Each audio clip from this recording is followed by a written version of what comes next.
Salve, irmãos, com a paz do Senhor, amém? Vamos orar para a gente iniciar a nossa aula de hoje. Senhor, nosso Deus e nosso Pai, nós queremos te agradecer, Deus, por mais uma vez estarmos reunidos para estudarmos a sua palavra. Nós colocamos diante de ti, Senhor, as nossas vidas, pedimos sabedoria, pedindo que o teu Espírito Santo, Deus, esteja conosco, nos capacitando, nos ensinando, que a gente tenha crescimento espiritual, meu Pai, que a gente aprenda, Senhor, a sua palavra, que em nome de Jesus o Senhor repreenda tudo que não vem de ti, Senhor, das nossas vidas. Pai, abençoa a nossa mente, meu Pai, abençoa os nossos corações, que a gente seja instrumento do Senhor, meu Deus, que o Senhor venha verdadeiramente nos capacitar para a honra e glória do teu nome. É isso que nós te pedimos e te agradecemos em nome de Jesus. Amém. O título da lição de hoje é A Igreja tem uma natureza organizacional. Nós vamos fazer a leitura que está em Tito, capítulo 1, do versículo 1 ao 9, que diz assim: Paulo, servo de Deus e apóstolo de Jesus Cristo, segundo a fé dos eleitos de Deus e conhecimento da verdade, que é segundo a piedade, em esperança da vida eterna, a qual Deus, que não pode mentir, prometeu antes dos tempos dos séculos, mas, a seu tempo, manifestou a sua palavra pela pregação que me foi confiada, segundo o mandamento de Deus, o nosso Salvador. A Tito, meu verdadeiro filho, segundo a fé comum, graça, misericórdia e paz da parte de Deus e Pai do Senhor Jesus Cristo, nosso Salvador. Por esta causa te deixei em Creta, para que pusesses em boa ordem as coisas que ainda restam, e de cidade em cidade estabelecesses presbíteros, como já te mandei. Aquele que for irrepreensível, marido de uma mulher que tenha filhos fiéis, que não possam ser acusados de dissolução, nem são desobedientes, porque convém que o bispo seja irrepreensível como despenseiro da casa de Deus, não soberbo, não irancudo, nem dado ao vinho, nem espancador, nem cobiçoso de torpe ganância, mas dada a hospitalidade, amigo do bem, moderado, justo, santo, temperante, retendo firme a fiel palavra, que é conforme a doutrina, para que seja poderoso, tanto para admoestar com a sã doutrina, como para convencer os contradizentes. Então, nessa lição de hoje, nós vamos estudar esse tema relacionado à parte institucional, organizacional da igreja. Nós vamos ver como isso está na palavra de Deus. Existem ensinamentos, existem orientações, especialmente a carta para Tito, onde Paulo dá a ele várias instruções que servem para a igreja em todos os tempos, Então a gente vai estudar hoje essa natureza organizacional da igreja e como isso, ao longo dos séculos, foi importante para o crescimento da igreja. A gente vai ver que a igreja ela é um organismo vivo, porque é composto de pessoas pelo Espírito Santo de Deus. E como Paulo confiou a Tito essa responsabilidade ali junto às igrejas em Creta, porque ele fala que era para ele ir de igreja em igreja, para ele estabelecer presbíteros, ou seja, estabelecer líderes em cada uma das igrejas, porque era importante que tivesse essa liderança. E aí Paulo orienta como ele deveria escolher esses líderes, que não podia ser qualquer pessoa, quais são as características que esses líderes tinham que ter. E todas essas são orientações muitíssimo importantes que servem para os nossos dias atuais. Amém? E o primeiro tópico da lição fala assim: Tito e as igrejas na ilha de Creta. Tito. Então o apóstolo Paulo, ele escreve essa carta para Tito. E assim como as epístolas a Timóteo, a de Tito também traz importantes diretrizes para os pastores em todas as épocas e em todos os tempos. Então Paulo faz assim como se fosse orientações. Tanto fez para Timóteo quanto para Tito. E Tito, a gente leu que ele é chamado de verdadeiro filho do apóstolo Paulo. Então Paulo tinha Tito como um filho mesmo, como alguém assim que realmente não era só irmão em Cristo, da fé, mas Paulo tinha uma consideração assim de carinho por ele, de respeito, de cuidado, de tudo isso. Paulo também usa essa mesma expressão para Timóteo. Tito, ele era grego, ele se converteu provavelmente em Antioquia, e o nome de Tito não é mencionado em Atos dos Apóstolos, mas ele aparece 9 vezes em 2 Coríntios, 2 vezes no livro de Gálatas, uma em 2 Timóteo, e na epístola que foi destinada a ele, né, que traz o seu nome, que é Tito. E ele foi companheiro do apóstolo Paulo em suas viagens missionárias e ainda ajudou o apóstolo em Roma e em Nicópolis. Então ele era alguém importante para o ministério daquela época e que ajudou muito o apóstolo Paulo. E aí o subitem 2 diz assim, pastor em Creta. Então, Tito, ele foi constituído pastor na ilha de Creta pelo apóstolo Paulo, para ele colocar em boa ordem as coisas que restavam. Nós vamos ver que assim, a desorganização, talvez o desleixo, era uma questão cultural dos moradores de Creta. Mas os irmãos, né, aqueles que se converteram a Cristo, Deus espera uma atitude diferente. E o apóstolo Paulo estava ensinando isso para aquelas pessoas através de Tito, né, que eles tinham que ser organizados, que eles tinham que ser responsáveis, né, que eles tinham que ser proativos. Como cristãos, eles tinham que mudar o comportamento deles, eles tinham que ter uma atitude diferente. Então, o apóstolo Paulo fala, né, para Tito colocar em boa ordem as coisas que restam. E também fala para ele estabelecer presbíteros de cidade em cidade. Então, Creta, uma ilha, né, tinha várias cidades. As cidades tinham igrejas. Então, Paulo orienta a Tito que ele devia colocar líderes nas igrejas que estavam espalhadas pelas cidades e ele dá as orientações de como ele deveria escolher esses líderes. Os relatos de Atos omitem esse trecho itinerário de Paulo. Ele passou por Creta durante a sua 4ª viagem, da condição de prisioneiro com destino a Roma, no local chamado Bons Portos.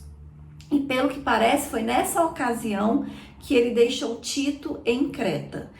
A gente sabe, né, que Paulo, ele foi prisioneiro, né, uma época da sua vida, mas que durante a sua prisão, seu ministério não parou. Ele continuou pregando a mensagem do evangelho, ele continuou fazendo discípulos, ele continuou ganhando almas para o Senhor, estabelecendo igrejas, formando pastores.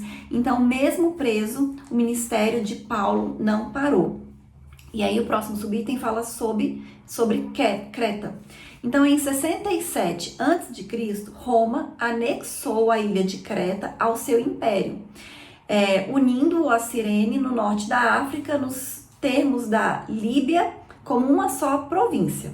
A situação espiritual de Creta, ela era desanimadora, porque a igreja estava desorganizada e o grande descuido no comportamento daqueles crentes é denunciado no capítulo 2. Mas essa desorganização era uma questão cultural dos moradores de Creta.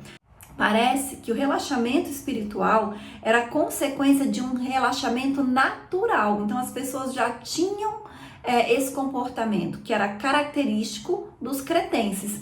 E outro problema ali é que tinha judaizantes, cristãos judaizantes, que nós já estudamos em outras lições, que esses cristãos judaizantes, eles acreditavam, eles queriam, né, que todos os cristãos, os que não fossem judeus, eles tinham que cumprir a doutrina, né, as leis de Moisés, eles tinham que se circuncidar e todas essas coisas, mas a gente sabe que isso não era um consenso entre os apóstolos e eles fizeram até um concílio para determinar, né, o que eles tinham que cumprir ou não, porque eles não podiam exigir que os gentios cumprissem as leis de Moisés, já que eles não eram judeus, eles tinham se tornado cristãos, o que era diferente. E esses judaizantes, eles eram rebeldes, mercenários e provocadores de divisões. E aí o próximo tópico fala assim: a institucionalidade bíblica da igreja, a instrução paulina. A organização eclesiástica que o apóstolo Paulo Tito não se restringe a uma estrutura ministerial.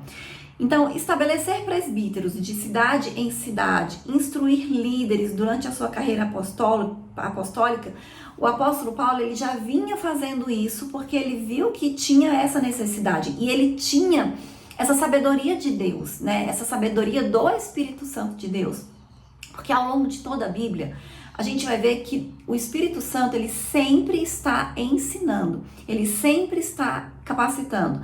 Desde a construção do primeiro templo, a gente vai ver lá que Deus fala, né, que ele capacitou até os artesãos, as pessoas que iam construir, né, que ia mexer com a madeira, que ia mexer com as costuras, eles foram capacitados pelo Espírito Santo. Então, ao longo de toda a história, é assim, o Espírito Santo de Deus capacitando.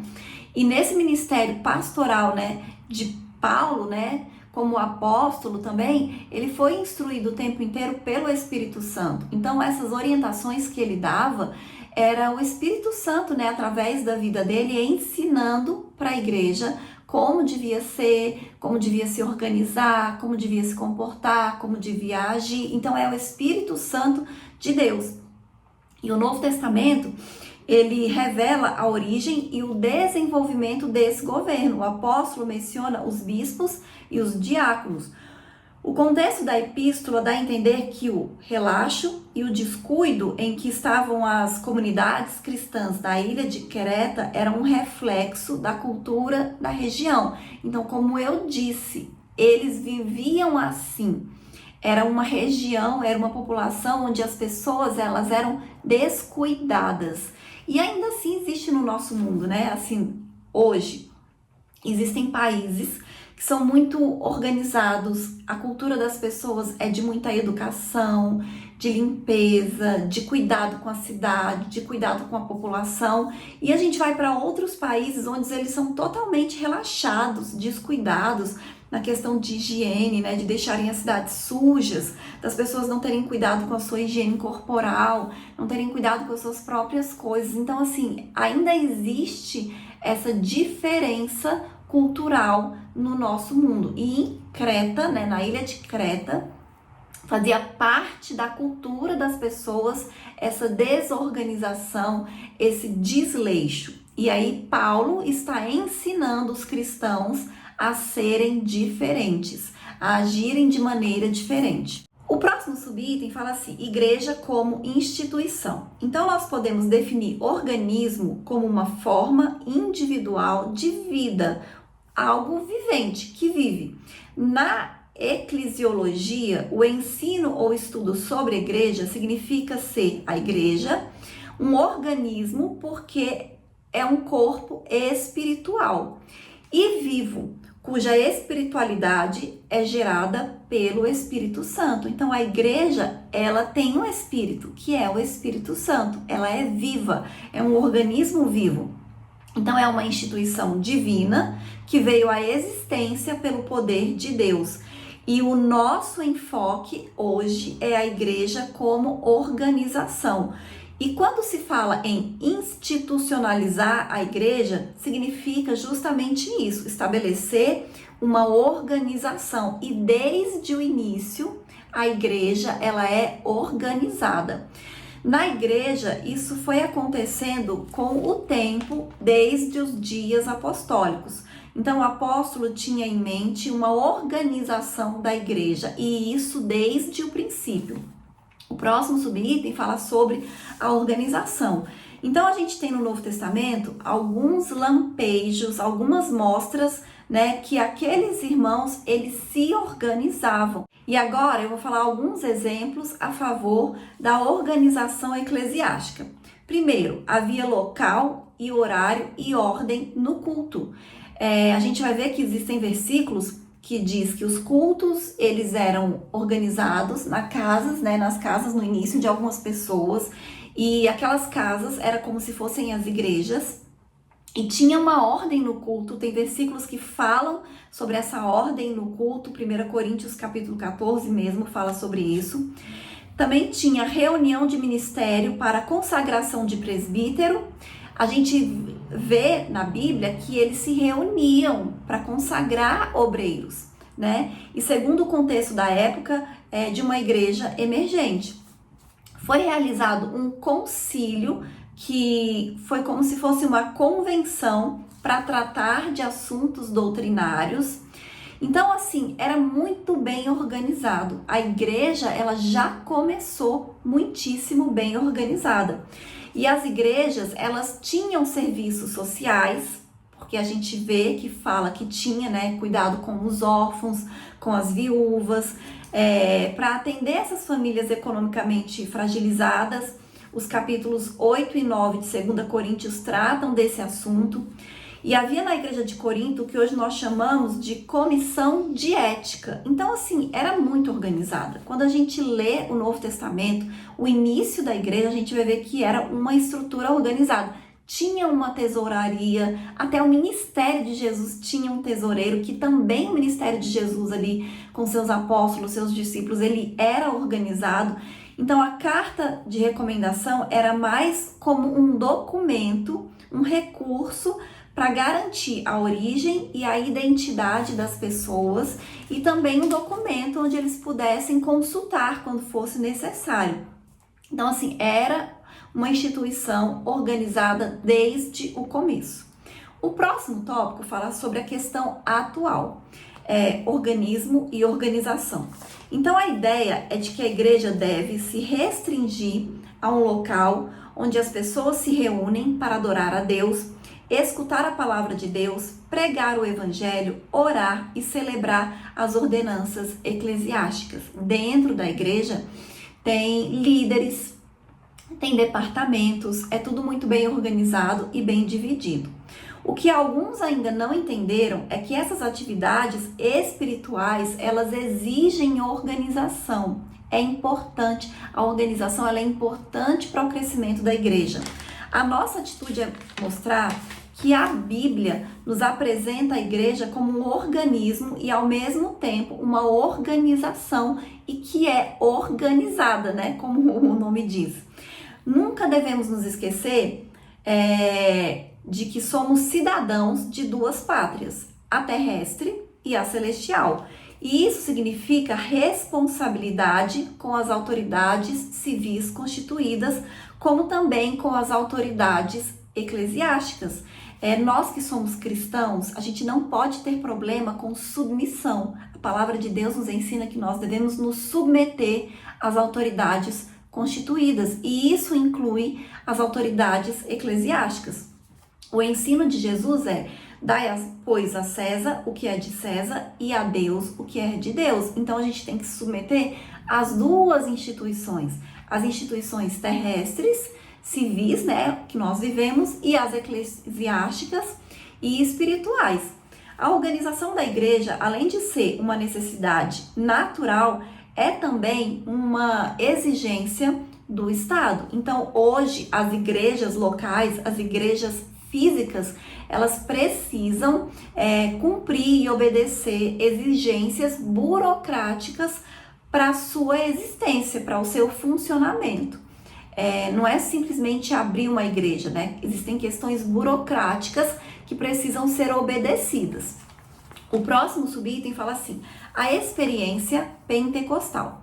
Então, o movimento pentecostal moderno surgiu num contexto antidenominacionista e ainda hoje há os que acreditam que tal organização representa um problema para a vida espiritual, o que é um erro, porque a gente viu na Bíblia que existe orientação, ensinamentos com relação à organização.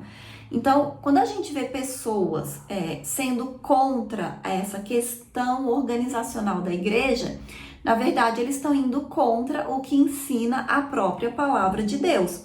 Os primeiros pentecostais modernos, desde os seus ancestrais, o movimento Holiness, conhecido também como movimento de santidade, eram contra a institucionalidade da igreja. Charles Fox Parham, aos 20 anos de idade, assumiu o pastorado de uma igreja em Eldora, Kansas, mas em 1895 ele entregou a sua licença de pregador local, deixando o denominacionismo para sempre, de modo que se tornou itinerante, independente até o final de sua vida. Então, são pastores que se recusam a estar ligados a algum ministério. Na verdade, eles não se submetem, né, a outras autoridades. Eles dizem que se submetem apenas a Deus. Mas a igreja, no período apostólico, adotou um programa de funcionamento diferente. A gente viu isso, né? Logo no início, né, da sua história, isso foi uma bênção, pois ajudou a cumprir a sua tarefa de maneira eficaz. Então a gente viu que no início da igreja tinha líderes. E os novos, né, que iam surgindo, os novos líderes, eles se submetiam a esses líderes. Então, por exemplo, Paulo foi em várias cidades e fundou várias igrejas. E esses pastores, esses presbíteros, essas pessoas que ele colocou ali para cuidar dessas igrejas, o apóstolo Paulo não abandonava, ele continuava acompanhando, mesmo que à distância.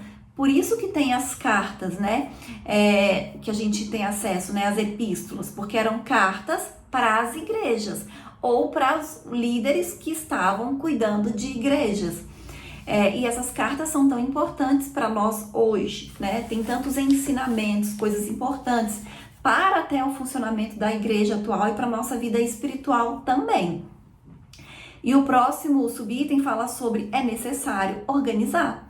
E em 1914, alguns dos pioneiros entenderam que havia chegado a hora de rever o sentimento antidenominacionista de Parham e de outros líderes que havia entre os pentecostais da santidade, né? Então isso para evitar um crescimento desordenado, sem organização, sem uma estruturação, né? E foi nesse contexto que foi criado o Concílio das Assembleias de Deus nos Estados Unidos. Por quê? Porque crescer sem ter uma autoridade, sem ter uma liderança, podia acontecer o que estava acontecendo no início da igreja. Porque a gente viu que tinha esses judaizantes que queriam obrigar os gentios a assumirem, né, a praticarem a lei de Moisés, a circuncidarem tudo. Algumas pessoas que ficavam tentando distorcer a mensagem do evangelho. Então a importância desses líderes era para corrigir esses desvios e esses erros. Então, no nosso século, né, na nossa atualidade, depois de ter um tempo assim que ficou meio desorganizado por causa desses antidenominacionistas, eles sentiram a necessidade dessa organização dentro do movimento pentecostal. Eles precisavam se organizar de alguma forma e foi por isso que surgiu, né, as Assembleias de Deus, porque foi uma reunião para que houvesse uma organização. No Brasil não foi diferente. Então, diante do avanço da obra no Brasil, era necessário estruturar o movimento pentecostal e criar um órgão máximo para manter a identidade e a unidade doutrinária dessas igrejas, porque, gente, assim, o ser humano, a gente sabe que as pessoas, elas são diferentes. E o que acontece quando começa a desviar-se, a não ter uma liderança? A gente viu que ao longo da história surgiram muitas seitas de pessoas que às vezes começaram até dentro da igreja evangélica, mas começaram a distorcer a mensagem do evangelho, dizendo que receberam orientações de Deus e começaram a criar seitas e coisas completamente absurdas, tirando partes da palavra de Deus. Por isso que é um perigo de não ter uma liderança, de não se submeter a nada, né? Porque algumas pessoas, elas podem querer, né, mudar a mensagem do evangelho, tirar o texto do contexto e criar doutrinas diferentes. Então essa questão da organização dentro da igreja é muito importante. E a gente sabe que, por exemplo, uma igreja local, ela tem departamentos, ela tem ministérios.